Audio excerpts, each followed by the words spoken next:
This video is sponsored by Kershaw, Next Level Pocket Knives.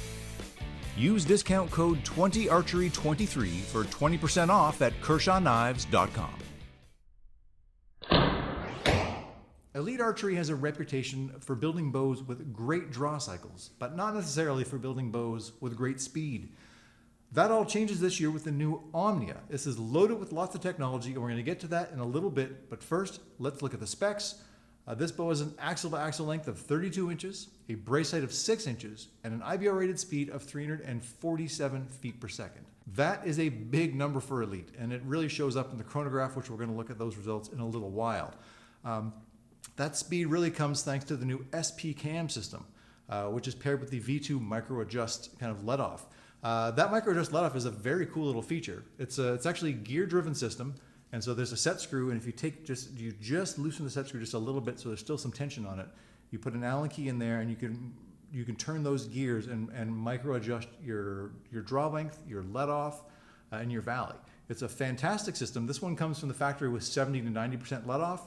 I believe there's another option out there for you. This has also got the performance mode on there, so it's the most speed you're going to get out of this bow.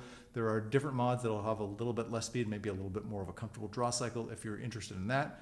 But if you're interested in a more comfortable draw cycle, I don't know why you're looking at a speed bow anyway. That's just me.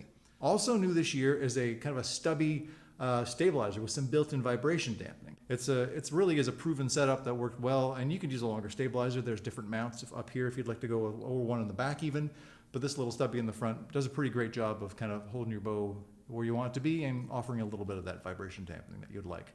Another fantastic feature on recent Elites is their set tuning technology. I've gone over this plenty of times before, but this is a fantastic way to tune your bow. With the turn of a screw, you can kind of move your cams, kind of how they tilt left to right, and you can absolutely dial in your tuning purposes. So this is great for either broadhead tuning or just kind of running paper tuning if you're shooting field points.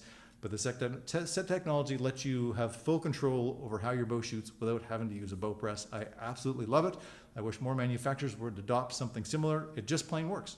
With all that out of the way, let's get to the actual review, and I like to start with draw cycle. Now, this is a speed bow, so the draw cycle is not really going to be my favorite of the ones I've tested this year. The first, 1/4 to 1/2 of the draw cycle is actually not too bad at all. It's just kind of rotating over that last bit of a hump into the valley that you really can feel this thing. So it requires a bit of an extra oomph to get over that hump. But then once you're there, if you've got the 90% let off on there, it holds actually pretty well on target for you. If you're kind of getting more aggressive with that 70% let off to maybe get a little bit more speed, it can be a handful. In fact, I don't like shooting this thing with 70% let off at all, or even 75. Even 80 is kind of pushing it. 85, 90 is where I'm finding this shoots the best for me. But to be fair, I mean, if you've seen me, I'm not exactly built for a speed bow. I'm 6'2" and 170 pounds, soaking wet. So maybe I'm not the right guy to be reviewing a bow that requires that kind of strength to shoot it regularly. But it's that speed is there if you need it, and I like that extra let off just to help me kind of feel a little more in control. With that 70 or 75%, it feels pretty jumpy and ready to take off on you. So if you're super aggressive pulling into the wall, you can get away with it. I kind of tend to shoot a little bit more relaxed, which is a slight pull into the wall. So for me, that's going to be a little bit of a handful. Once you're on target, the bow shoots actually quite well, especially once you get the let off and valley dialed in for your personal needs. This bow has a cable stop system rather than a limb stop, which I much prefer. Again, I like to pull through my shot just a little bit, and this lets you do that. Although it is a very solid cable stop, so if you want, if you're more prone to someone who wants a very hard wall, this is about as good as you're going to get unless you go to a limb stop option.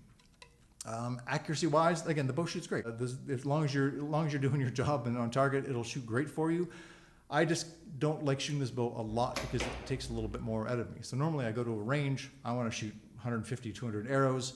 I have a harder time doing that with a speed bow like this, just personally. But again, that's look at who's talking. If you're a bigger person who's got a little bit more, a little bit more power behind you, then by all means, you shoot those speed bows and you could shoot them all day long. I just don't happen to be that guy.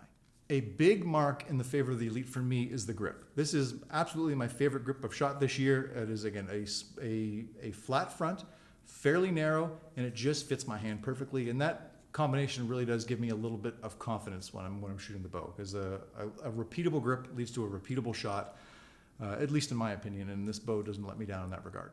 To test for speed, I set up the Omnia with 30 1/4 inches of draw length and 70 pounds of draw weight. I put this into the 70% let-off mode, so I got absolutely the most kind of efficiency I can get out of this bow.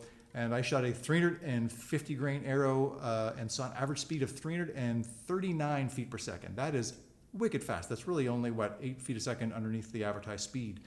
And when I shot a heavier 499 grain arrow through the chronograph, I saw an average of 289 feet per second. So if speed is what you're after, this bow absolutely delivers. Another area where the Omnia shines is fit and finish. I absolutely love this kind of sienna brown riser. Elite's got a bunch of different riser colors I like earth tones. They have some darker brown, they have some grays, they have some beiges that I like a lot. Obviously, they're going to have camo patterns for those who prefer camo, but I think this riser looks flawless. It's really holding up well as far as scratches and things go. I'm not really seeing any marks or mars on this bow at all. And it's Elite is a premium bow company, and this is a premium bow, and it looks like it. When it comes to price, the Omnia has an MSRP of $1,200, which is honestly about the new normal for aluminum flagship level hunting bows. It feels like only a year or two ago that might have been $1,000, or even a few years before that, maybe a touch less. But prices have gone up, and Elite is not alone in that. In fact, this was tied for the cheapest bow I shot this year of all the hunting bows I had in. So no fault to Elite on that regard. The good news is Elite has a lot of other bows in their lineup. They even have some budget-friendly bows. They have some bows that are maybe more tuned to comfort rather than speed. And they also have a lot of adjustments on here. So if you don't, if you want a bow with maybe a more performance setting, you can get that on here. You can have the aggressive setup with the adjustable let off and draw length and all that. So they really do give you plenty of options. So if you're in the market for a hunting bow with blazing fast speed, fantastic fit and finish, and my favorite grip in the business, head over to your local Elite dealer and check out the Omnia.